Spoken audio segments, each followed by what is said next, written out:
کہ یہ ممکن نہیں ہے کہ اس کائنات کے کسی گوشے میں کوئی ایک ہدایت کا طلبگار موجود ہو اور ہدایت دینے والا نہ ہو۔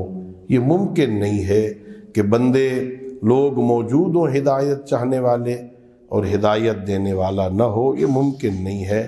لہٰذا اللہ نے امامت کا سلسلہ اس طرح قائم فرمایا کہ ابھی آپ سماعت فرما رہے تھے کہ دنیا میں لوگ قیامت کی انتظار کر رہے ہیں اور قیامت ہمارے امام کی انتظار میں ہے۔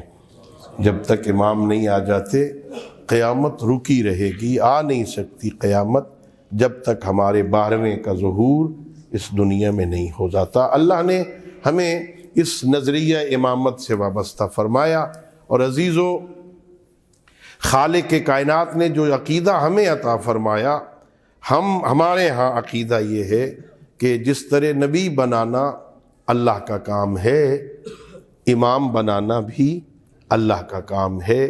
یہ اجماع سے یا لوگوں کے اجتماع سے، لوگوں کی رضایت سے امام نہیں بنتے۔ امام یا نص سے بنتے ہیں، پہلا امام دوسرے امام پر، نبی اکرم اپنے بعد والے امام پر نص قائم کریں، نص کے ذریعے امام قائم ہوتا ہے۔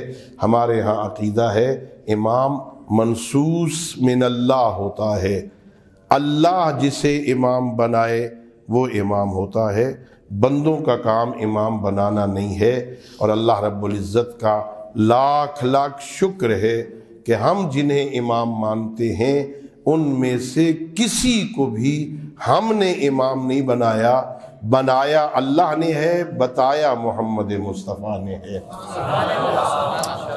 پہلے سے لے کے 12ویں امام تک ساروں کے نام سید الانبیاء حضرت محمد مصطفیٰ صلی اللہ علیہ وآلہ وسلم نے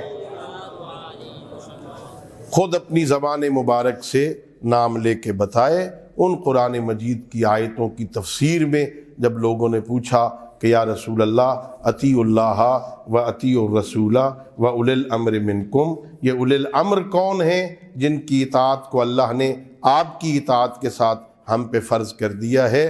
تو سید الانبیاء نے سارے ان اولی الامروں کے اسماء گرامی اپنی زبان مبارک سے جناب جابر ابن عبداللہ انصاری کو بتائے کہ ان میں پہلے علی ہیں، دوسرے حسن ہیں، تیسرے حسین ہیں، چوتھے علی ابن الحسین ہیں، پانچویں محمد ابن علی ہیں۔ اور یہاں پر رک کے پیغمبر گرامی اسلام نے فرمایا تھا، جابر اللہ تجھے اتنی لمبی زندگی دے گا کہ تو میرے اس 5ویں نائب کو بھی دیکھے گا، جب اسے دیکھے تو پھر میرا سلام کہنا اسے۔ اور ان کے بعد پھر جعفر ابن محمد ہوں گے، پھر موسیٰ ابن جعفر ہوں گے، پھر علی ابن موسیٰ ہوں گے، پھر محمد ابن علی ہوں گے، پھر علی ابن محمد ہوں گے، پھر حسن ابن علی ہوں گے۔ اور پھر فرمایا اس حسن ابن علی کا بیٹا مہدی ہوگا جس کا نام میرے نام جیسا ہوگا، جس کی کنیت میری کنیت جیسی ہوگی۔